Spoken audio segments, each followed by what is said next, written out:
परम पूज्य भगवान श्रीमद् भागवत स्वरूप महा पुराण के रूप में भगवान श्री राधा कृष्ण कथा के परम अध्यक्ष श्री हनुमंतलाल जी महाराज भगवान शंकर माता काली के चरणों में नमन बंदन करते हुए आप सभी श्रोताबिंद को प्रणाम करते हैं, माताओं बहनों को नमन करते हैं और आग्रह करते हैं कि आप सभी भगवान की कथा को एकाग्रचित होकर के श्रवण करें। ये भगवान की बड़ी कृपा होती है तो ऐसा माहौल बनता है, इस प्रकार की कथाएं होती हैं। आप बड़े बड़भागी हैं, आपके गांव में काली पूजन के अवसर पर ये भागवत की कथा हो रही है, भगवान श्याम सुंदर की गाथा हो रही है और आप लोग बड़ी श्रद्धा और बड़े ध्यान से कथा को सुनते भी जा रहे हैं। आइए दो बार भगवान नाम का संकीर्तन कर लें, उसके बाद भगवान की कथा प्रारंभ होगी। कोई कहे गोविंद, कोई कहे गोविंद, कोई गोपाला, मैं तो कहूँ सावरिया बांसुरिया वाला, मैं तो कहूँ सावरिया बांसुरिया वाला। कोई कहे गोविंद, कोई कहे गोविंद, कोई गोपाला, मैं तो कहूँ सावरिया बांसुरिया वाला, मैं तो कहूँ सावरिया बांसुरिया वाला, मैं तो कहूँ सावरिया बांसुरिया वाला, मैं तो कहूँ सावरिया बांसुरिया वाला।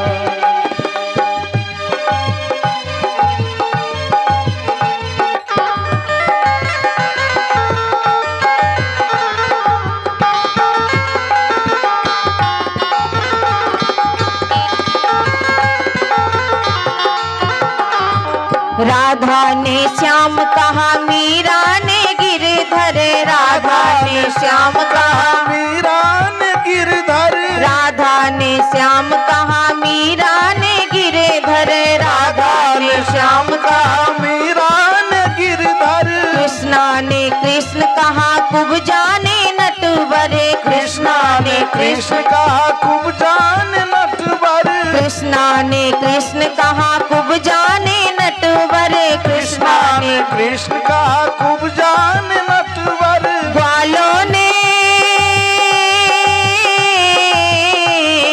ग्वालों ने तुमको कहा नंद लाला, मैं तो कहूँ सावरिया बांसुरिया वाला, मैं तो कहूँ सावरिया बांसुरिया वाला, मैं तो कहूँ सावरिया बांसुरिया वाला, मैं तो कहूँ सावरिया बांसुरिया वाला। कोई कहे गोविंद, कोई कहे गोविंद, कोई गोपाला, मैं तो कहूँ सावरिया बांसुरिया वाला, मैं तो कहूँ सावरिया बांसुरिया वाला, मैं तो कहूँ सावरिया बांसुरिया वाला।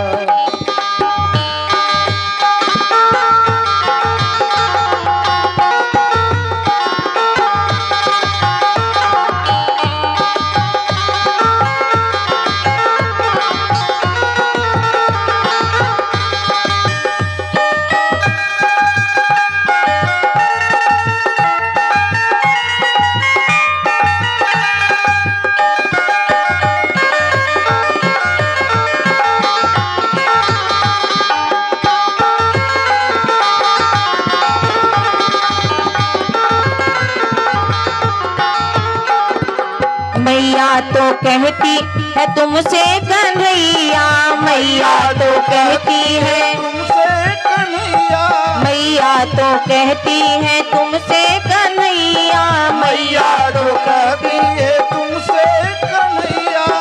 घनश्याम कहते हैं बलदाऊ भैया, घनश्याम कहते हैं बलदाऊ भैया, घनश्याम कहते हैं बलदाऊ भैया, घनश्याम कहते हैं बलदाऊ भैया।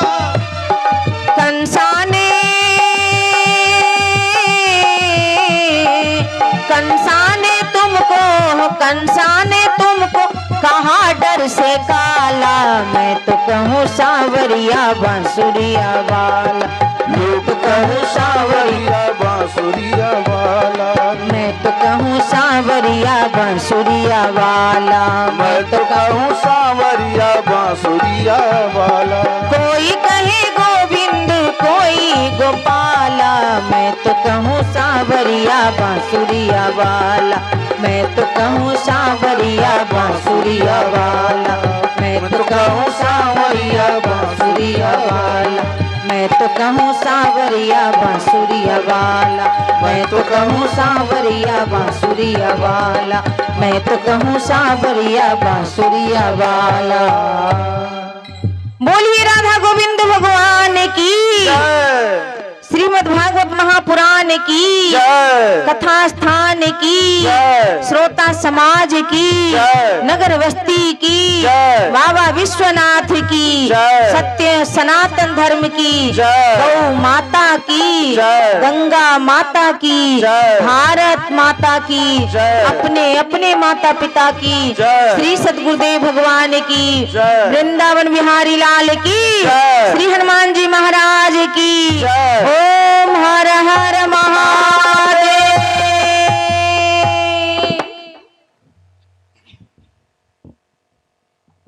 सज्जनों, आइए बड़े ही सौभाग्य से हम सब कथा में सम्मिलित हुए हैं।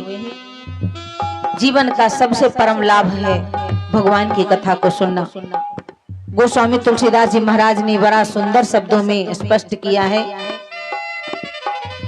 कहा, जब द्रवहि दीन दयाल राघव साधु संगति पाइए, जब द्रवहि दीन दयाल राघव साधु संगति पाइए, जब द्रवहि दीन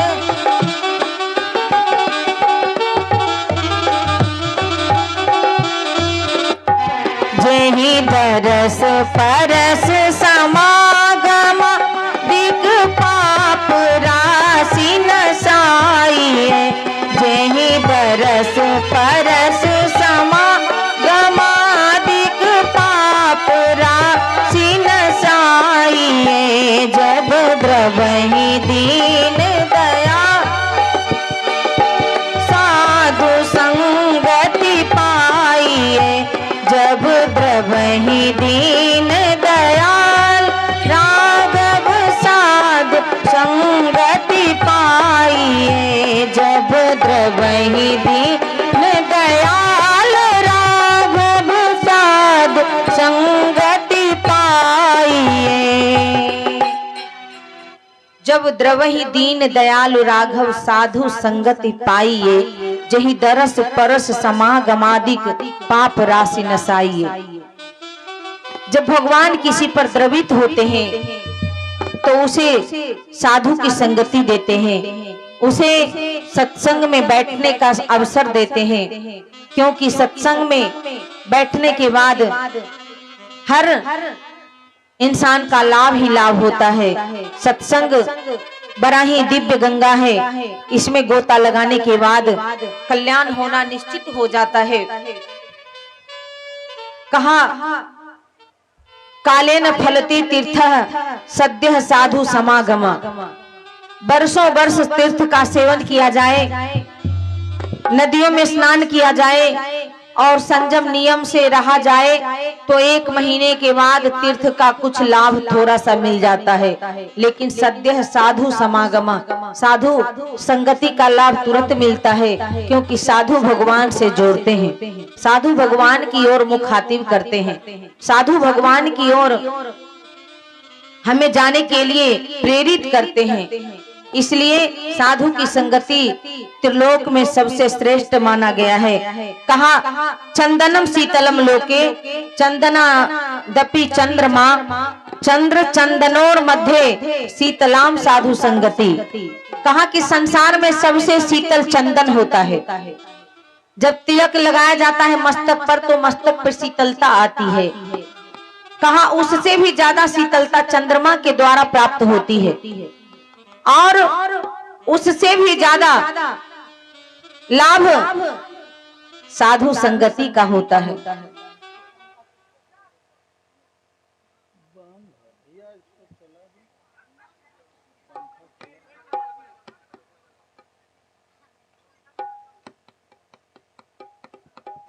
कहते हैं साधु संगति का इतना बड़ा महत्व है, इतनी बड़ी महिमा है। इसलिए मैंने आपको आज दिन में ही कथा में सुनाई कि महाराज परीक्षित को श्राप लगा। एक ऋषि ने श्राप दे दिया, हमारे पिता का अपमान जो मरे हुए सांपों की माला पहनाकर तुमने राजा होकर किया, तो मैं तुझे श्राप देता हूं कि 7वें दिन के बाद यही सांप तक्षक के रूप में तुमको डस लेगा। महाराज परीक्षित को ये बात पता चली, सब लोग रो रहे हैं, चिंतित हो रहे हैं, लेकिन महाराज परीक्षित को कोई चिंता नहीं, क्योंकि वो जानते हैं कि भगवान दुख के बहाने ही किसी को सुख देते हैं। वो समझते हैं कि हम पर भगवान की कृपा हो गई, हम पर भगवान की दया हो गई, और उस दया के योग्य भगवान ने हमको समझा। क्योंकि सारी उम्र बचपन से लेकर युवापन और वृद्धापन हमारा संसार में ही बीतता, लेकिन भगवान बड़ा सवेरे ही हमको अपनी ओर खींच लिए। श्राप के बहाने ही सही मैं भगवान के शरण में जाऊंगा, मैं भगवान की पूजा करूंगा, मैं भगवान का होकर रहूंगा। क्योंकि जो भगवान का नहीं होते उसकी भी आयु बीतती जाती है और वो आयु बिताने से कोई लाभ नहीं होता है। संत कहते हैं कि ये मानव जीवन बड़े भाग मानुष तन पावा, सुर दुर्लभ सद्ग्रंथ निगावा। बड़े भाग मानुष तन पावा, सुर दुर्लभ सद्ग्रंथ निगावा। बड़े भाग मानुष तन पावा।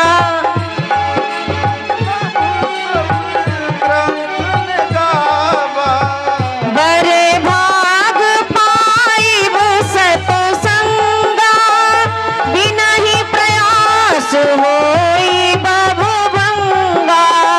बड़े भाग पाइब सतसंगा, बिना ही प्रयास होई बहुभंगा।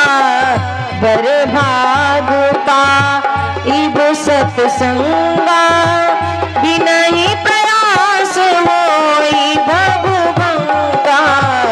बिना ही प्रयास होई भवभंगा, बिना ही प्रयास होई भवभंगा। बड़े भाग मानुष तन पावा।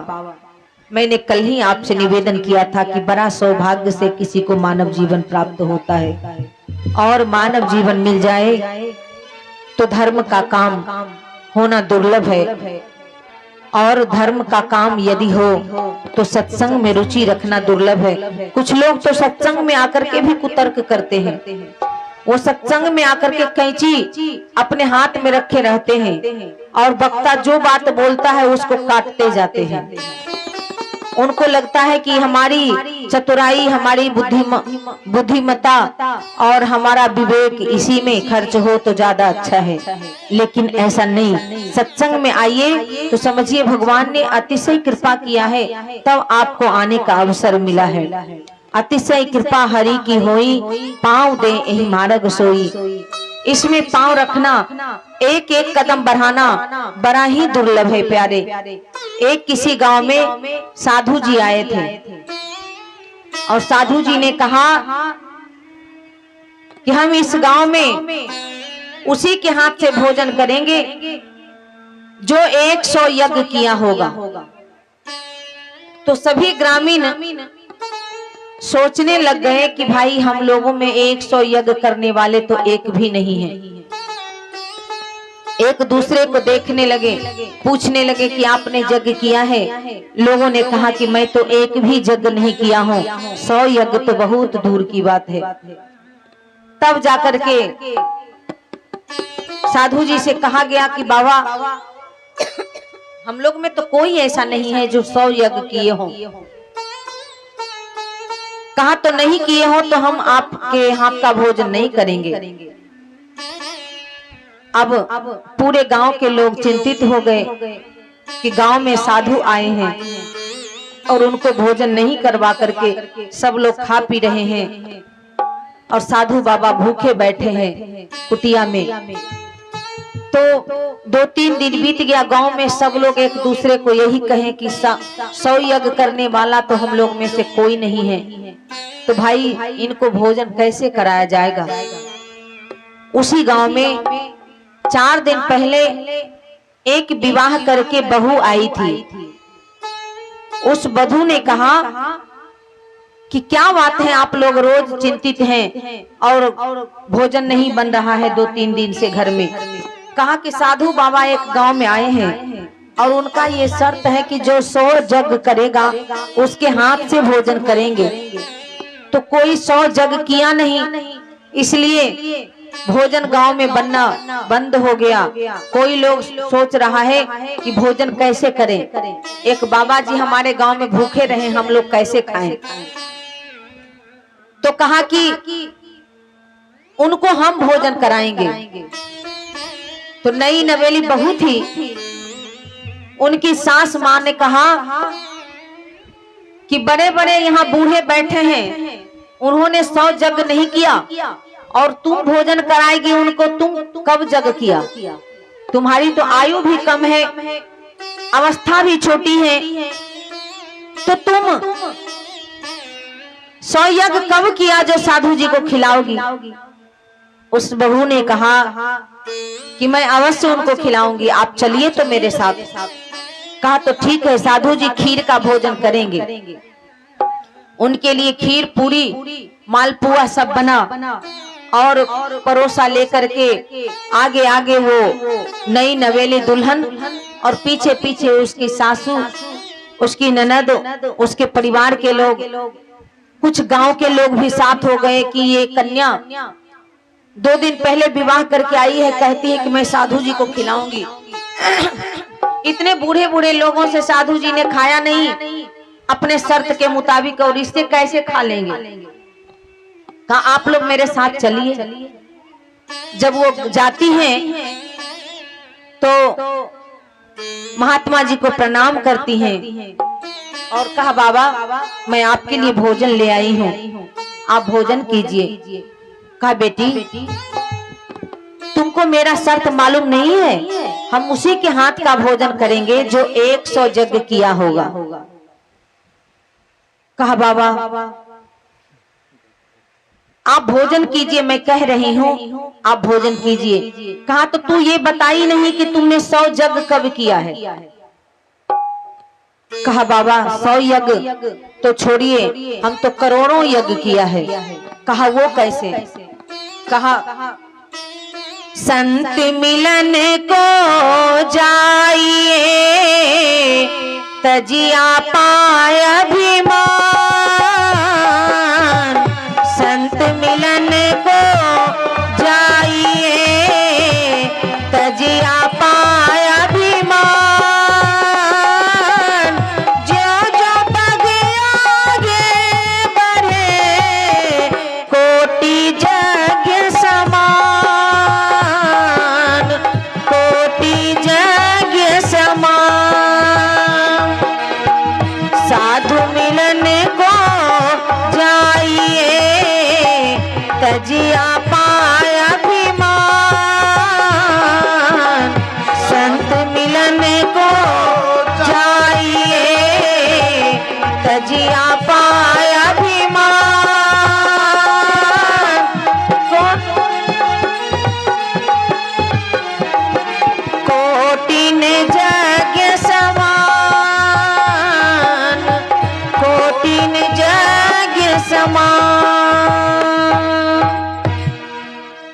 संत मिलन को जाइए तजी आपाभिमान, ज्यों ज्यों पग आगे बढ़े कोटिन यज्ञ समान। कहा कि संत मिलन को जाने से और अपना अहंकार पीछे छूट जाता है, और उसके बाद जब साधु की संगति होती है, साधु का दर्शन होता है, तो एक जग का नहीं, एक कदम जब बढ़ता है तो 1 करोड़ जग का पुण्य मिलता है। तो बाबा, मैं आप जैसे साधु के पास आई हूँ भोजन लेकर के, भोजन जिमाने के लिए।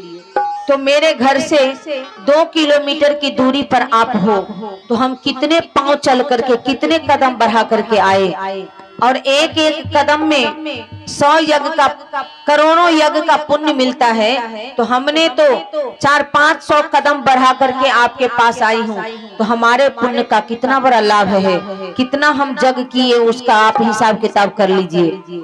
साधु जी ने कहा, बेटी तुम धन्य हो, तुम वास्तव में साधु के धर्म की मर्म को समझती हो, और तुमने सत्संग किया है, उस सत्संग के पुण्य से तुमको ये लाभ मिल रहा है, तुम्हारे हाथ का भोजन हम अवश्य करेंगे। तब साधु जी ने उस कन्या के हाथ का भोजन किया। तो मेरे कहने का मतलब ये है सज्जनों, कि सत्संगति बड़े भाग्य से किसी को प्राप्त होता है, और भगवान की जब इच्छा होती है तभी मिलता है। महाराज परीक्षित को श्राप लगा है, श्राप लग जाने से लोग दुखी होते हैं, लेकिन परीक्षित कहते हैं नहीं, हमको तो भगवान ने अपना बनाने के लिए ऐसा किया है, अपनी शरण में लेने के लिए ऐसा किया है, इसलिए हम इसको दुख नहीं मानेंगे, हम इसको तकलीफ नहीं मानेंगे। ये भगवान की कृपा है मेरे ऊपर, क्योंकि मेरी आयु तो यूं ही जा रही थी। उमरिया बीती जाए रे, उमरिया बीती जाए रे, उमरिया बीती जाए रे, उमरिया बीती जाए रे, उमरिया बीती जाए रे, उमरिया बीती जाए रे, उमरिया बीती जाए रे, उमरिया बीती जाए रे। जीवन जल की भरी गगरिया, जीवन जल की भरी गगरिया, रीत जाए रे, उमरिया बीती जाए रे, उमरिया बीती जाए रे, उमरिया बीती जाए रे, उमरिया बीती जाए रे, उमरिया बीती जाए रे, उमरिया बीती जाए रे।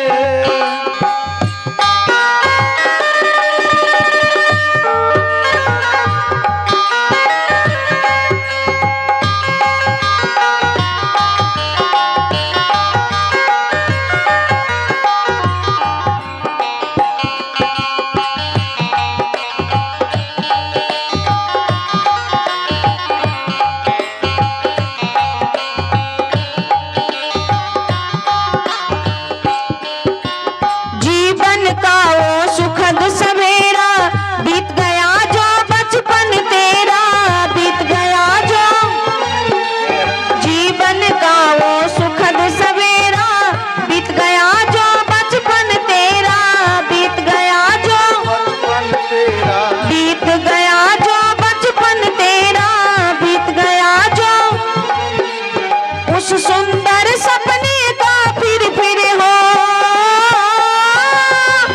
उस सुंदर सपने का फिर याद सताए रे, उमरिया बीती जाए रे, उमरिया बीती जाए रे, उमरिया बीती जाए रे, उमरिया बीती जाए रे, उमरिया बीती जाए रे, उमरिया बीती जाए रे।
ढलते ये मदमस्त जवानी तेरी होगी खत्म कहानी, तेरी होगी खत्म कहानी, तेरी होगी खत्म कहानी, तेरी होगी खत्म कहानी। ढलते ये मदमस्त जवानी तेरी होगी खत्म कहानी, तेरी होगी खत्म कहानी, तेरी होगी खत्म कहानी। सांझ समान बुढ़ापा बैरी हो,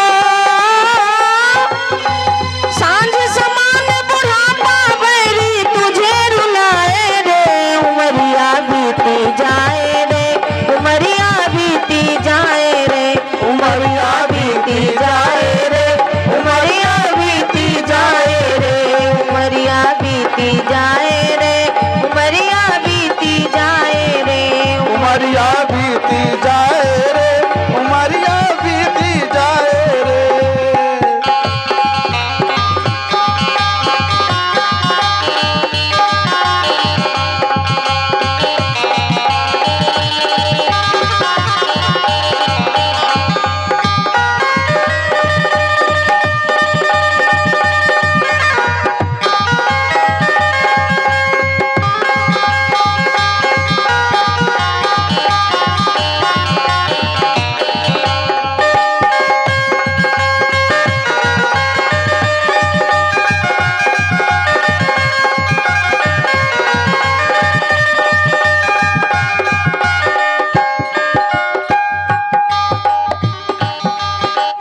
ढलते सांझे अंधेरा छाए, ना कुछ सूझे ना कुछ भाए, ना कुछ सूझे ना कुछ भाए, ढलते सांझे अंधेरा छाए, ना कुछ सूझे ना कुछ भाए, ना कुछ सूझे ना कुछ भाए, ना कुछ सूझे ना कुछ भाए, ना कुछ कुछ सूझे ना कुछ भाए। बंदे देख फौज अब जम की हो, बंदे देख फौज अब जम की वर्दी आए रे, उमरिया बीती जाए रे, उमरिया बीती जाए रे, उमरिया बीती जाए रे, उमरिया बीती जाए रे, उमरिया बीती बीती जाए रे, उमरिया बीती रे, उमरिया बीती जाए रे, उमरिया बीती जाए रे।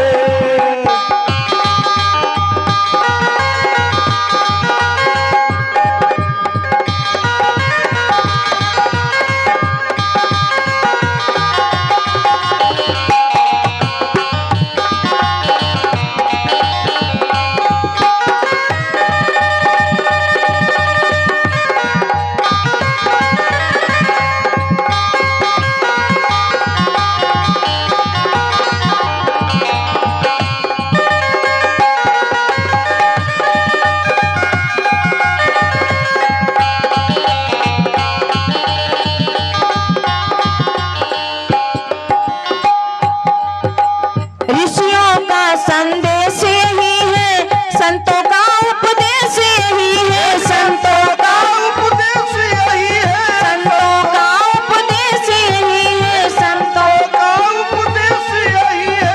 ऋषियों का संदेश यही है, संतों का उपदेश यही है, संतों का उपदेश यही है, संतों का उपदेश यही है, संतों का उपदेश यही है।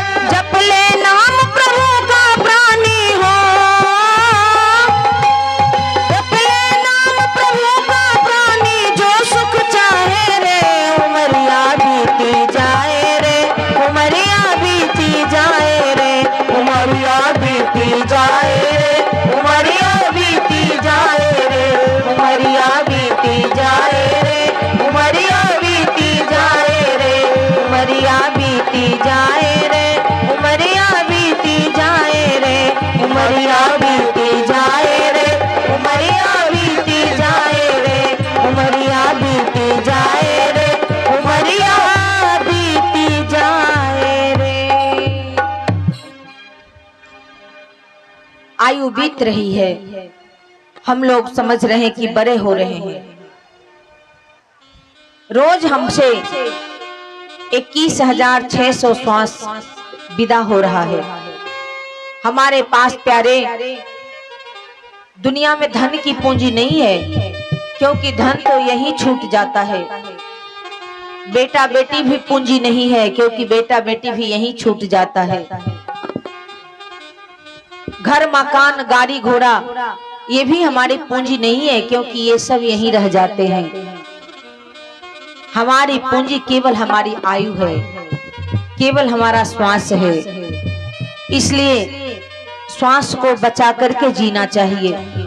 साधु लोग ध्यान करते हैं, प्राणायाम करते हैं और अपने श्वास को कंट्रोल करते हैं।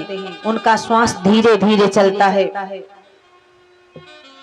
उनकी आयु लंबी होती है। और संसार के मनुष्य जितने दौड़ दौड़ का काम जगत का करेगा, श्वास उतना ही उसका अधिक खर्च होगी। इसलिए इस श्वासों को बचा करके जीना चाहिए। श्वास की पूंजी 21,600 बार प्रत्येक दिन हम छोड़ते हैं और वो पूंजी हमसे जा रही है। हम समझते हैं कि हम बड़े हो रहे हैं, 5 वर्ष के थे, अब 25 वर्ष के हुए, अब 50 वर्ष के हुए, अब 80 वर्ष के हुए। ऐसा हमारे मन में लगते रहता है। लेकिन सच्चाई तो ये है कि हमारी आयु हमसे विदा हो रही है। हम कमजोर होते जा रहे हैं, हम अपनी पूंजी खर्च करते जा रहे हैं। अब हमारे पास जितनी कम पूंजी रहेगी, हम उतनी कम भगवान में लगा पाएंगे। भगवान में प्रत्येक श्वास लगाने के लिए शास्त्र उपदेश करते हैं। बड़े भाग मानुष तन पावा, सुर दुर्लभ सदग्रंथ निगावा, सो परत दुख पावई, सिर धुनि धुनि पचताए, काल ही कर्म ही ईश्वर ही मिथ्या दोष लगाए। संसार का काम करने में तुम अपने समय को व्यय करते हो, खर्च करते हो, लेकिन उससे कोई पूंजी नहीं आती है। धनानि भूमो जन श्मशाने,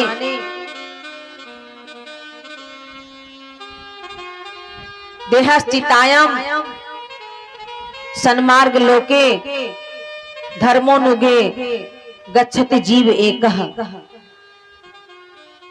धन संपत्ति घर में छूट जाता है, बाल बच्चे शमशान तक जाते हैं, उसके बाद छूट जाते हैं। देहस्थितायाम, और जिस शरीर से हमारी दोस्ती गर्भ से ही रहा है, वो शरीर भी छूट जाता है चिता में जल करके। उसके आगे बस हमारा धर्म, हमारा सत्कर्म, हमारी सद्बुद्धि ही हमें साथ देती है। महाराज परीक्षित ने कहा, इसी बहाने भगवान ने हमको अपनी शरण में बुलाया है, इसलिए राजकाज छोड़कर जाने लगे। पुत्र पौत्रों ने कहा कि महाराज आप इस राज्य को छोड़कर जाओगे तो मैं आपकी प्रजा को संतुष्ट नहीं कर पाऊंगा। महाराज परीक्षित ने कहा कि ये तुम्हारा धर्म है, अब प्रजा की सेवा, प्रजा का पालन करना अब तेरा धर्म है। मेरा बस एक ही कर्तव्य है कि मैं भगवान का भजन करूं, मैं भगवान के शरण में जाऊं, क्योंकि 7 दिन में ही हमको तक्षक डसेगा और 7 दिन में अपना कल्याण न कर लूं तो मेरा जीवन व्यर्थ चला जाएगा। महाराज परीक्षित हस्तिनापुर को छोड़कर हरिद्वार आए और ऋषियों का समूह उनसे मिलने आया। सबों के बीच उन्होंने अपनी बात रखी कि 7 दिन में हमको तक्षक डसेगा और हमारी मृत्यु होगी।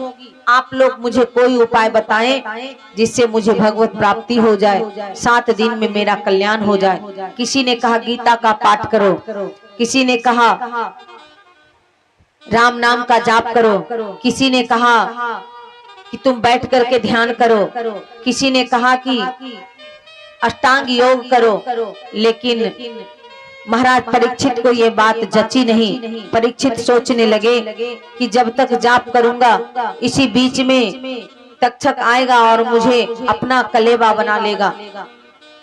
इसलिए वो सब ओर से मुख मोड़ करके भगवान को स्मरण करने लगे। प्रभु अब मेरी पतवार तुम्हारे हाथ में है, हे नाथ मैं बड़ा दुखी हूँ, मेरी अब सुध लीजिए, मैं बड़ी चिंतित हूँ, मैं बड़ी परेशान हूँ। अब मेरा खबर लीजिए और मुझे अपने शरण में लगाइए। भगवान का स्मरण करने लगे।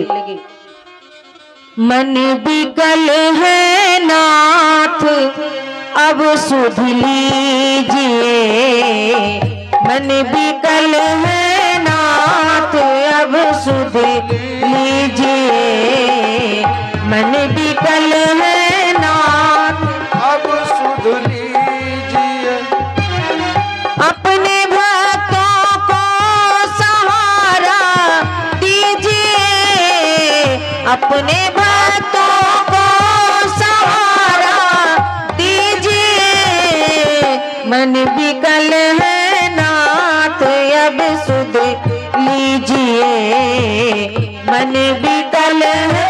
सभी का ये प्रेम से अब सुध लीजिए, मन बिकल है नाथ अब सुध लीजिए, मन बिकल है नाथ अब सुध लीजिए, मन का भौरा उड़ते उड़ते थक गया, मन का भौरा उड़ते उड़ते थक गया, पद कमल में नाथ अब रख लीजिए, पद कमल में नाथ अब रख लीजिए, मन बिकल है नाथ अब सुध लीजिए, मन बिकल है नाथ नाथ अब सुध लीजिए,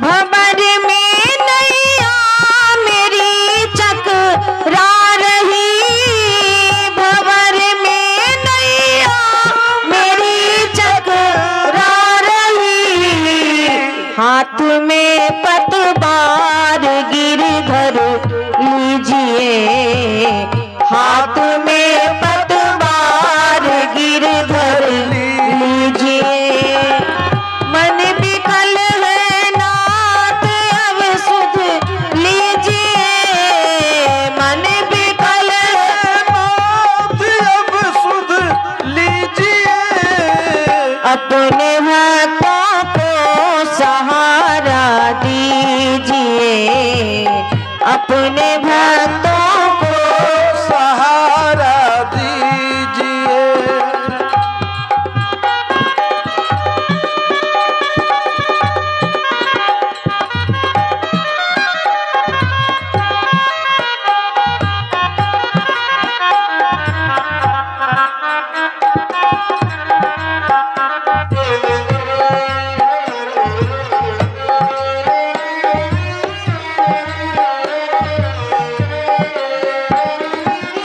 हम खिलौना बने जगत के हाथ का, हम खिलौना बने जगत के हाथ का, हम खिलौना बने जगत के हाथ का, हम खिलौना बने जगत के हाथ का, टूट कर बिखरे हैं अब चुन लीजिए, टूट कर बिखरे हैं अब चुन लीजिए, अपने भक्तों को सहारा दीजिए, अपने भक्तों को सहारा दीजिए, मन बिकल है नाथ अब सुध लीजिए, मन बिकल है नाथ अब सुध लीजिए, मन बिकल है नाथ अब सुध लीजिए, मन बिकल है नाथ अब सुध लीजिए। परीक्षित ने भगवान का स्मरण किया, हे प्रभु मेरी व्यथा को आप समझ रहे हो, मेरी चिंता क्या है आपसे अधिक कोई नहीं समझता। हे अंतर्यामी, मेरे अंतर की पुकार को सुनिए और मेरी प्रार्थना को स्वीकार कीजिए। प्यारे, जब भगवान के पास भक्त आर्त होकर के पुकारता है, जब बेचैन हृदय से भगवान को बुलाता है, तो भगवान का सिंहासन डोल जाता है। ऐसे वो अंतर्यामी हैं, ऐसे वो आप्त काम है, पूर्ण काम है। लेकिन जब भक्त रो करके भगवान को भावुक होकर के बुलाता है, जब आर्तनाद करता है, तो परमात्मा उस आवाज को नहीं ठुकराते। भगवान की प्रेरणा से सुखदेव जी परीक्षित के सभा में उपस्थित हुए। सबों ने देखा कि साक्षात भगवान के ही स्वरूप भगवान सुखदेव आए हैं। सबों ने उठ करके उनका अभिवादन किया। परीक्षित ने दंडवत प्रणाम किया और कहा, गुरुदेव हम सारे ऋषि महात्माओं से एक ही परामर्श लेना चाहते हैं कि 7 दिन में हमारे मुक्ति का मार्ग कोई बताइए, मैं मुक्त हो जाऊं, मैं भगवान को प्राप्त कर लूं, क्योंकि तक्षक तो अपना कार्य करेगा ही। ऋषि का श्राप मिथ्या नहीं जाएगा, वो झूठा नहीं होगा, वो तो अपना काम करेगा ही। उसके पहले मैं चाहता हूं कि अपना कल्याण कर लो। आप इसमें क्या कहते हैं? भगवान सुखदेव ने कहा, राजन चिंता क्यों करते हो, अपना कल्याण करने के लिए तो 2 मिनट काफी है, 2 घड़ी काफी है, और तुम्हारे पास तो 7 दिन की आयु है। ऐसे भी प्रत्येक इंसान के जीवन में 7 दिन ही आते हैं। रविवार से लेकर शनिवार तक 7 ही दिन होते हैं। वही 7 दिन के अंतराल में हर एक इंसान को इस शरीर छोड़ करके संसार से जाना पड़ता है, और तुम्हारे पास वही 7 दिन है, तो कम क्या है? तुम घबराते क्यों हो? 7 दिन तो बहुत तुम्हारे पास है। अरे मनुष्य के पास तो एक भी दिन नहीं है।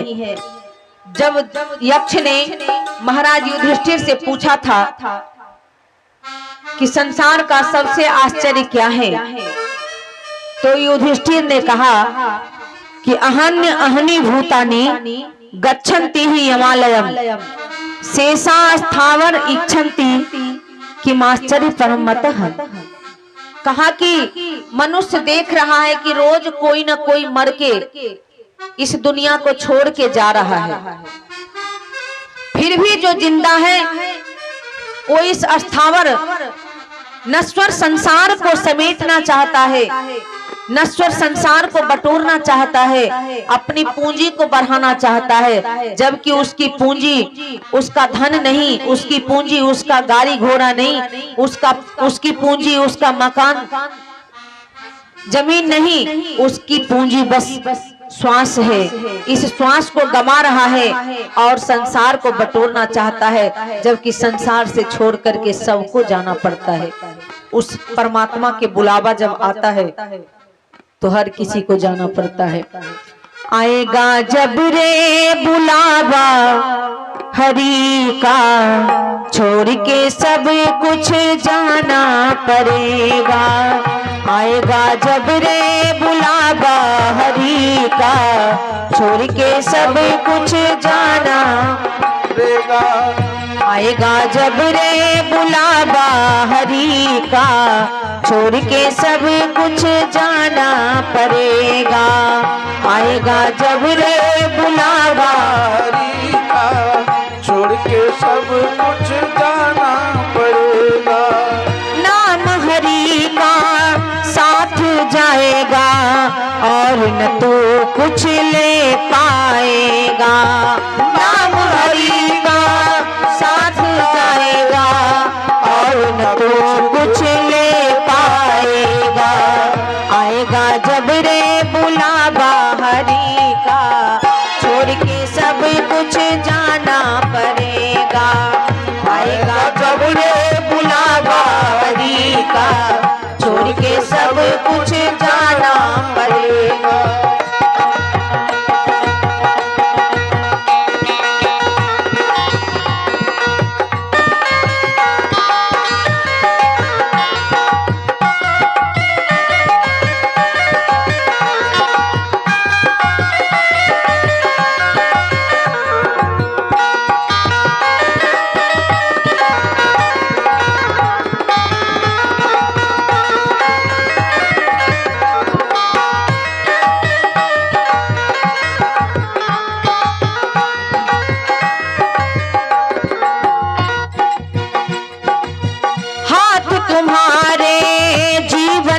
बाजी, प्रेम से प्रभु को कर ले राजी।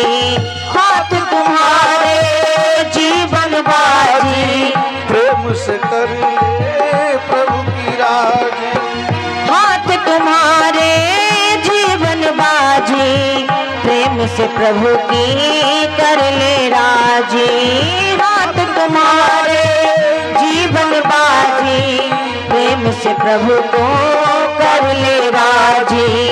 आएगा जब रे बुलावा हरि का, छोड़ के सब कुछ जाना पड़ेगा। आएगा जब रे बुलावा हरि का, छोड़ के सब कुछ जाना पड़ेगा। नाम हरि का साथ जाएगा, और न तो कुछ ले पाएगा। नाम हरि का साथ जाएगा, और न तो कुछ ले पाएगा। आएगा जब रे बुलावा हरि का, छोड़ के सब कुछ जाना पड़ेगा। आएगा जब रे बुलावा हरि का, छोड़ के सब कुछ जाना पड़ेगा। छोड़ के सब कुछ जाना पड़ेगा। छोड़ के सब कुछ जाना पड़ेगा। राजन, जब परमात्मा की बुलावा आती है तो हर इंसान को हर सामान को छोड़कर जाना पड़ता है।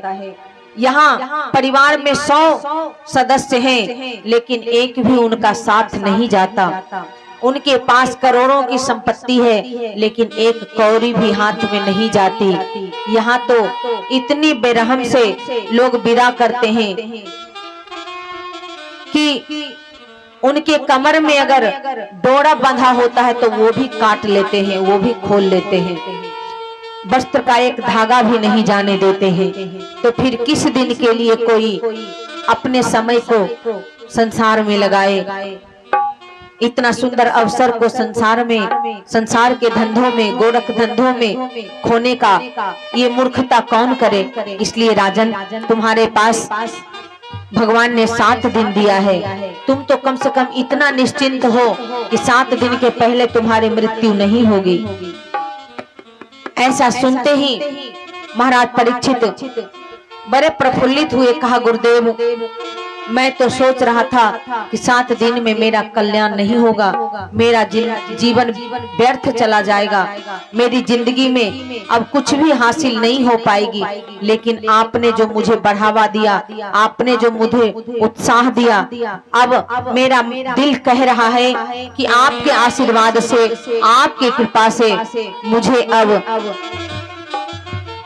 उद्धार हो जाएगा, भगवान का शरण प्राप्त हो जाएगा, हमें भगवान की प्राप्ति हो जाएगी।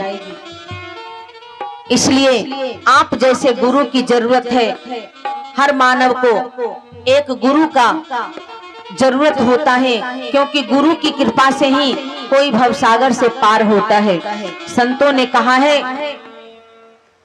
गुरु बिनु भव निधि तरई न कोई, गुरु बिनु भव निधि तरई की कोई, जो बिरंचि शंकर सम होई, जो बिरंचि शंकर सम होई।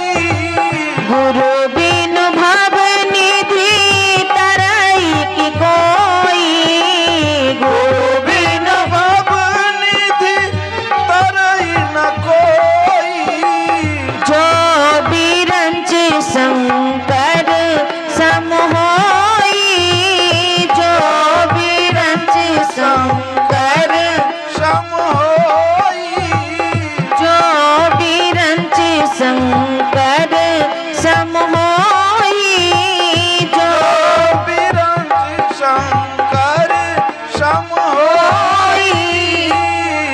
शास्त्र कहते हैं कि बिना गुरु का उद्धार होना असंभव है, बिना गुरु का भव पार होना असंभव है। इसलिए जिसको भव से पार जाना हो, जिसको उस पार जाना हो, उनको तो गुरु के चरणों में झुकना ही पड़ेगा, उनको तो गुरु के चरणों में नमन करना ही पड़ेगा।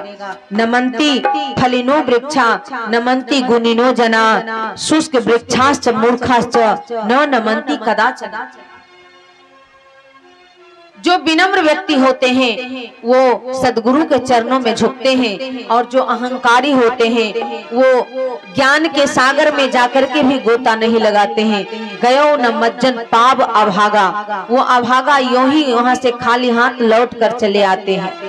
इसलिए महाराज परीक्षित गुरुदेव के चरणों में प्रणाम किया और प्रार्थना किया, गुरु पैया लागू नाम लखाई दीजो, गुरु पैया लागू नाम लखाई दीजो, गुरु पैया लागू नाम लखाई दीजो, गुरु पैया लागू नाम लखाई दीजो, गुरु पैया लागू नाम लखाई दीजो, लखाई दीजो हो बताई दीजो, लखाई दीजो हो बताई दीजो, गुरु पैया लागू नाम लखाई दीजो, गुरु पैया लागू नाम लखाई दीजो, गुरु पैया लागू नाम लखाई दीजो।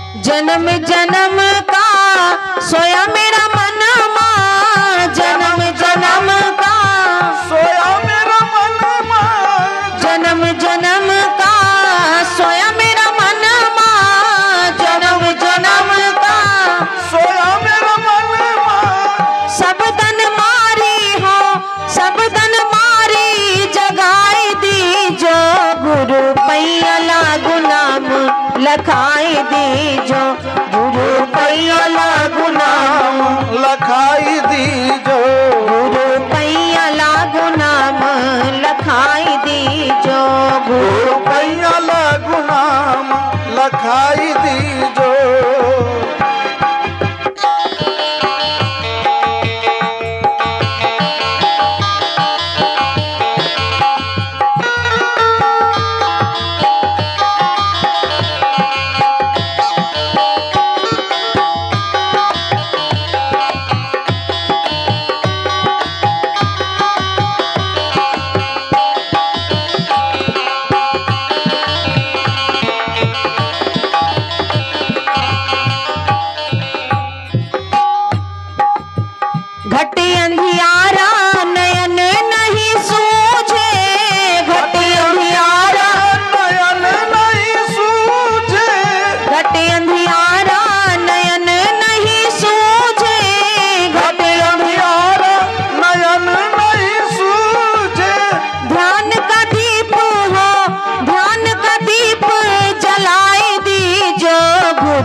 गुरु पैया लागू नाम लतार दीजो। गुरु चरणों में झुक गए और कहा, हे देवी, मैं बेचैन हूँ, मैं चिंतित हूँ, मेरा कल्याण कैसे होगा। कहा, राजन, कल्याण होने में ज्यादा देर नहीं लगती, बस अपने आप को पहचानना, स्वयं को पहचानने भर की देर है। जो ही आत्मा परमात्मा को पहचान लेती है उसका कल्याण हो जाता है। कहा, वो आत्मा किस रूप में है। कहा, वो आत्मा तुम्हारे अंदर में ही निवास कर रहा है। द्वासु पर्णा सयुजा सखाया समान वृक्षों परिखस जाता। वो आत्मा और परमात्मा प्रत्येक मनुष्य के हृदय में बैठा हुआ है। हम जिस आत्मा के बल से संसार को देखते हैं, संसार में बोलते हैं, संसार से व्यवहार करते हैं, संसार से कुछ लेते हैं, कुछ देते हैं, उसी आत्मा के बलबूता वो परमात्मा हमारे अंदर से जिस दिन निकल जाता है उस दिन ये शरीर सब हो जाता है, लाश हो जाता है। और उसके बाद लोग इसको छूना नहीं चाहते, इसमें सटना नहीं चाहते। कहा, वो परमात्मा का स्वरूप कैसा है।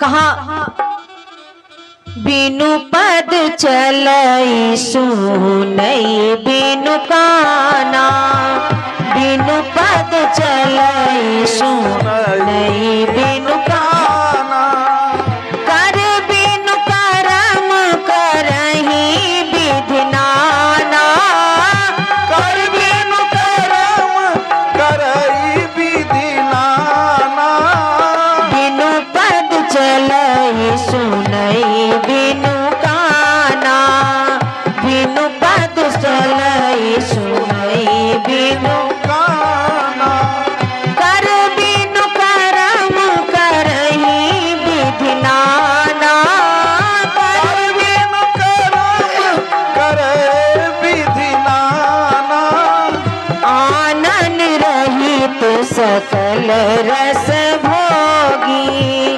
आनंद रहित सकल रस भोगी, बिनु बानी बकता बर जोगी, बिनु बानी बकता बर जोगी, बिनु बानी बकता बर जोगी, बिनु बानी बकता बड़ जोगी, जेहि सब भांति अलौकिक करनी, जय सब भांति अलौकिक करनी, जेहि सब भांति अलौकिक करनी, जेहि सब भांति अलौकिक करनी, महिमा जा सुजाई नहीं बरनी,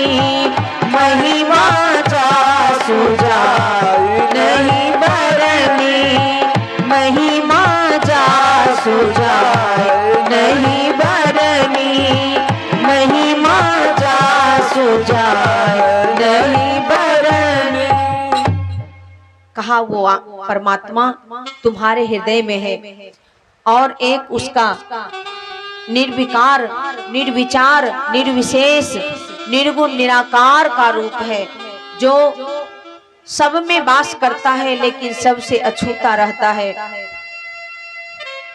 वो बिना पैर का चलता है, बिना हाथ का कर्म करता है, बिना मुंह का भोजन करता है, बिना कान का शब्द सुनता है और यही सब भांति अलौकिक करनी। हम लोग हाथ से खाते हैं, हाथ से कुछ लेते हैं, हाथ से कुछ देते हैं, पाँव से चलते हैं। पाँव ना हो तो हम लोग चल नहीं पाएंगे, लेकिन वो ईश्वर, वो परमात्मा, वो नारायण बिना पाँव का चलता है, क्योंकि वेद कहते हैं आसीनम दूरो ब्रजति सयानो जाति सर्वसह कस्तम मदा मदम देवम को मदन्यु को तुमर्हसी। जमराज नचिकेता से कहते हैं, नचिकेता वो आत्मा, वो परमात्मा का कैसा स्वरूप है तुम जानो। वो सोता हुआ भी सर्वत्र विचरते रहता है और बैठा हुआ भी सर्व जगह मौजूद रहता है। उस मदा मदम देव को, उस निर्गुण निराकार और सगुण साकार को मेरे सिवा कोई नहीं जान सकता। कहा क्यों? कहा इसलिए कि उनको जानने के लिए पहले उनका होना पड़ता है। जो उनका नहीं होता वो उनको जान नहीं पाता है। गोस्वामी तुलसीदास जी कहते हैं,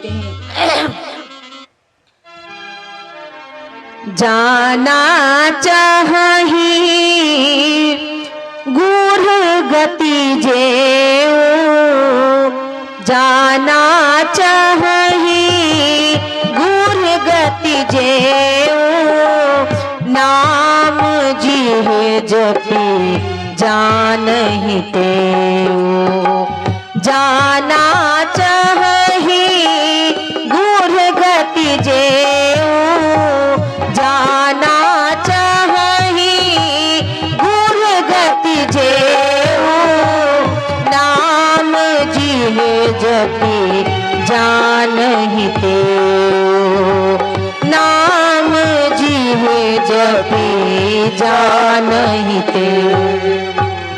उस गूढ़ रहस्य को, उस गूढ़तम परमात्मा को, जिसको बड़े बड़े ऋषि, बड़े बड़े मुनि नहीं जान पाते हैं।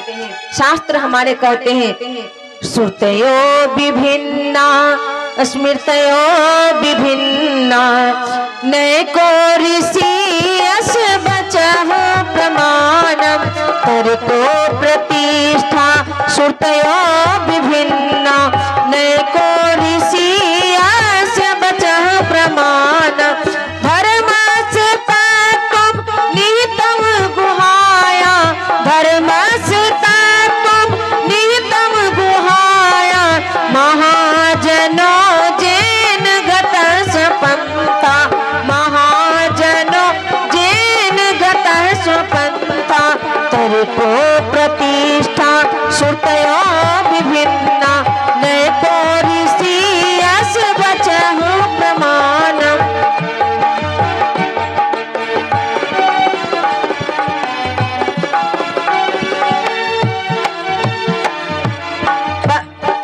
धर्मस्य तत्त्वं निहितं गुहाया, धर्मस्य तत्त्वं निहितं गुहाया, महाजनो जेन गतः स्वपन्था, महाजनो जेन गतः स्वपन्था। कहते हैं कि तर्को प्रतिष्ठा श्रुतयो विभिन्ना, नैको ऋषि अस्य बचः प्रमाणम, धर्मस्य तत्त्वं निहितं गुहायाम, महाजनो जेन गतः स्वपन्था। हे राजन, उस धर्म का तत्व इतना निगूढ़ है, इतना रहस्यमय है, इतना गुह्यतम है कि उसको साधारण ऋषि जान नहीं पाते हैं। उसको जानने के लिए पहले उसका होना पड़ता है, पहले उसका बन जाना होता है, तब जाकर के उसकी कृपा होती है। नए आत्मा प्रवचने लभ्यो न मेधया न बहुना श्रुतेना, यमे वैस वृनुते तेन लभ्यः, तस्यैष आत्मा विवृणते तनु गोम स्वाम। वेद कहते हैं कि उस आत्मा को बहुत प्रवचन सुनने से या बहुत बोलने से नहीं प्राप्त किया जाता है। उस आत्मा को जब ढूंढने के लिए शांत एकाग्र होकर के ध्यान किया जाता है, प्राणायाम किया जाता है, और उसके बाद जब धीरे धीरे अपने मन को इस आज्ञा चक्र पे टिकाया जाता है, अपनी दृष्टि को एकाग्र की जाती है, तब धीरे धीरे उस परमात्मा की झांकी साधक को प्राप्त होने लगती है, और तब उसका मन संसार से अलग होकर के शांत होने लगता है। वो परमात्मा में रमन करने लगता है, उस ध्यान में वो मगन होने लगता है, और दुनिया की हलचल से वो बेपरवाह हो जाता है। उसको संसार से न स्वार्थ है न परमार्थ है। वो संसार में रह कर के भी ऐसे रहता है जैसे कमल कीचड़ में ही खिलता है, लेकिन कीचड़ से वो बेदाग रहता है, कीचड़ से वो निर्लिप्त रहता है, कीचड़ से उसको कोई मतलब नहीं होता। ऐसे ही वो ज्ञानी पुरुष, वो ध्यानी पुरुष जगत में विचरण करते हैं, लेकिन जगत की परवाह उनके अंदर नहीं होती, जगत का हलचल का उनको असर नहीं होता, वो शांत होते हैं। निरपेक्षम मुनिम शांतम निर्वैरम समदर्शिनः। कहते हैं निरपेक्षम मुनिम शांतम निर्वैरः समदर्शिनः अनुब्रजाम्य हम नित्यम पूये ये अंघ्रि रेणुभिः।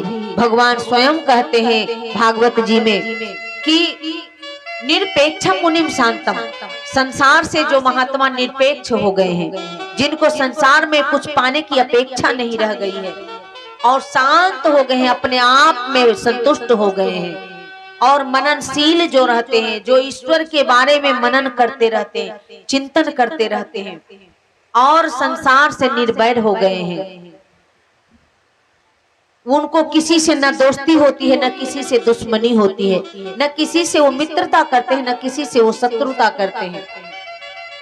कहा मुनि शांतम, ऐसे महात्मा के पीछे मैं अनुब्रजा में हम नित्यम, मैं उसके पीछे पीछे चलता हूँ, क्योंकि उसका चरण रज इतना पावन हो जाता है, इतना पवित्र हो जाता है कि उसका चरण धूल मुझ में पड़ जाए, इसके लिए मैं भगवान होकर के भी उसके पीछे चलता हूँ।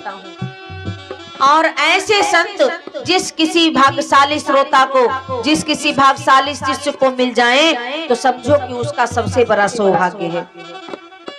प्यारे श्री सुखदेव जी ऐसे ही शिष्य हैं, ऐसे ही संत हैं। महाराज परीक्षित का सौभाग्य है जो गुरु सुखदेव जी जैसे प्राप्त किए और सुखदेव जी से निवेदन किया। सुखदेव जी ने आत्मा का रहस्य बतलाया, आत्मा का स्वरूप बतलाया, जिसको नचिकेता ने जमराज से पूछा था। जमराज ने कहा, नचिकेता तुम मुझसे जो कुछ चाहो वरदान में मांग लो, लेकिन आत्मा का रहस्य मत पूछो, क्योंकि ये सबके लिए अधिकार नहीं है। नचिकेता ने कहा, महाराज मैं तब तक आपके द्वार पर जलपान नहीं करूंगा, कुछ खाऊंगा नहीं, जब तक आप हमको आत्मा का रहस्य नहीं बतलाओगे, जब तक मुझे आत्मा का रहस्य नहीं बतलाओगे। परीक्षित ठीक उसी प्रकार से सुखदेव जी के सामने निवेदन कर रहा है कि महाराज मैं तुच्छ जीव हूँ और मुझे सांप लगा है, मैं जब तक उस आत्मा को जान न लूं तब तक मेरा कार्य नहीं होगा। कहा कि वो चैतन्य है, सब में निवास कर रहा है, उस आत्मा की शक्ति पाकर के ही संसार में हलचल है। कोई चलता है, कोई बैठता है, कोई खाता है, कोई सोता है, कोई कुछ लेता है, कोई कुछ देता है। अगर वो आत्मा शरीर को छोड़ देती है तो ये शरीर लाश हो जाता है और इसका कोई काम नहीं होता है, इसमें छूत लग जाता है। इसके जितने खानदान होते हैं सबको छूत लग जाता है, सबको नहाना धोना पड़ता है। इसलिए ये सांस इतनी कमजोर है, इसको बचा करके ईश्वर में लगाने की जरूरत है, इसको बचा करके परमात्मा की भक्ति में लगाने की जरूरत है, क्योंकि ये एक एक करके हमारे हाथ से जा रही है। परीक्षित ने कहा, गुरुदेव वो परमात्मा का मैंने सुना है कि दो स्वरूप है, एक निर्गुण है और एक निराकार है, एक सगुण है एक साकार है। तो वो निर्गुण निराकार का स्वरूप क्या होता है ये तो आपने बता दिया, लेकिन सगुण साकार का स्वरूप कैसा होता है? कहा सगुण स्वरूप जो होता है वो जब जब होई धर्म की हानि, बारही असुर अधम अभिमानी, तब तब धरी प्रभु विविध शरीरा, हरहि कृपा निधि सज्जन पीरा। जब संसार में पाप की वृद्धि होने लगती है, पाप का बोलबाला होने लगता है, लोग पाप में ही रुचि रखने लगते हैं, धर्म को धीरे धीरे छोड़ने लग जाते हैं। कहा ऐसी परिस्थिति में वो नारायण नाना प्रकार का अवतार लेता है और उसी अवतार में लेकर के वो भक्तों का उद्धार करता है और दुष्टों का विनाश करता है। यदा यदा ही धर्मस्य ग्लानिर्भवति भारत, अभ्युत्थानम् अधर्मस्य तदात्मानं सृजाम्यहम्, परित्राणाय साधूनां विनाशाय च दुष्कृतां, धर्म संस्थापनार्थाय संभवामि युगे युगे। युग युग में वो आता है, अपने भक्त की लाज बचाता है और संसार की रक्षा करता है, स्वयं शत्रुओं का संहार करता है। असुर मारि थापहि सुरन, राखहि निज श्रुति सेतु, जग विस्तार है विशद जस, राम जन्म कर हेतु। कहते हैं कि संसार में वो अपने जस का विस्तार करता है, धर्म की स्थापना करता है और श्रुति का सेतु वेदों की मर्यादा को फिर से प्रतिष्ठित करता है और अपने भक्तों का कल्याण करता है, दुष्टों का संहार करता है। इसी 4 काम के लिए वो अवतार लेता है। इस अवतार की कथा हम आपसे कल निवेदन करेंगे। आइए एक भजन के बाद हम आरती करते हैं। सांसों का क्या भरोसा, सांसों का क्या भरोसा, रुक जाए चलते चलते, रुक जाए चलते चलते, सांसों का क्या भरोसा, सांसों का क्या भरोसा, रुक जाए चलते चलते, रुक जाए चलते चलते, जीवन की ये है ज्योति, जीवन की ये है ज्योति, बुझ जाए जलते जलते, बुझ जाए जलते जलते, सांसों का क्या भरोसा, सांसों का क्या भरोसा।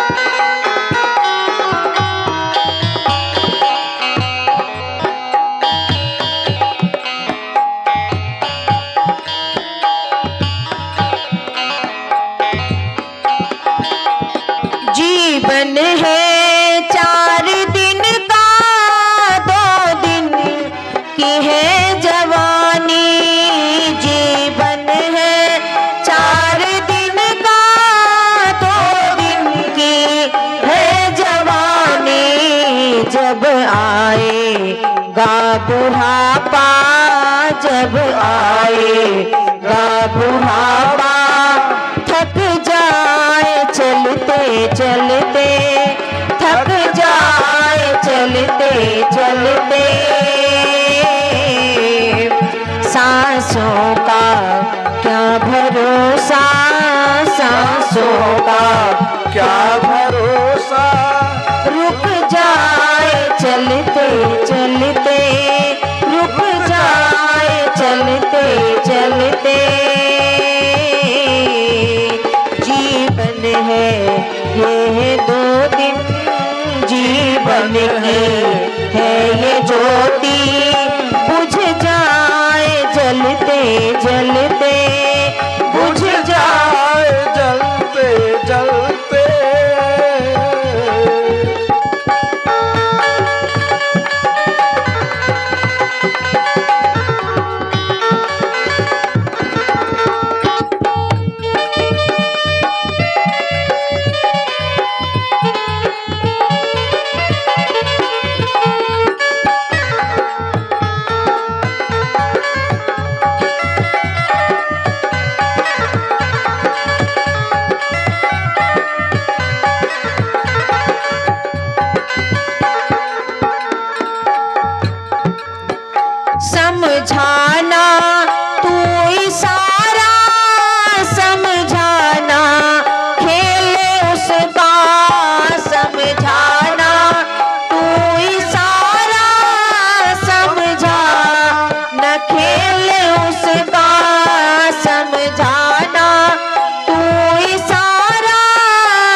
बनते बनते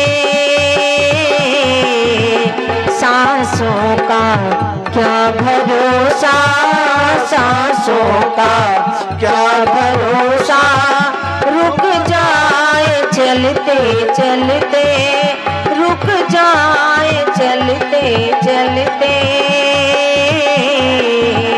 सांसों का क्या भरोसा, क्या भरोसा।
बादशाह भी गए जग से, बादशाह भी यूं ही हाथ मलते मलते, यूं ही हाथ मलते मलते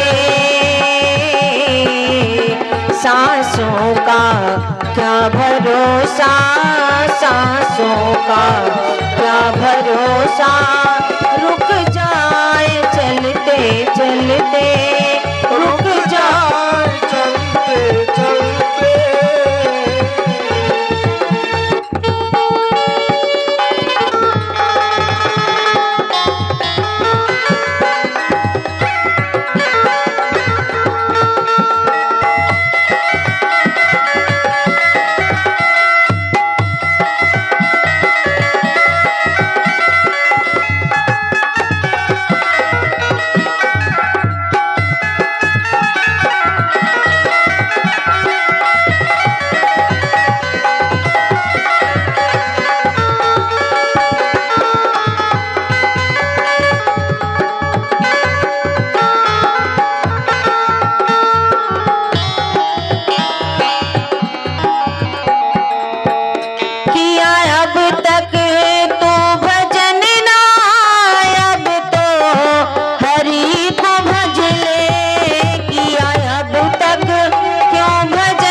जिंदगी की आ गई है जिंदगी की हर शाम ढलते ढलते, हर शाम ढलते ढलते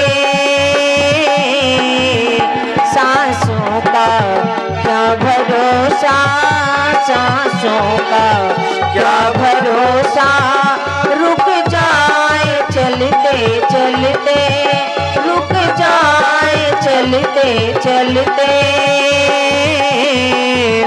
जीवन की है ये ज्योति, जीवन की है ये ज्योति बुझ जाए जलते जलते, बुझ जाए जलते जलते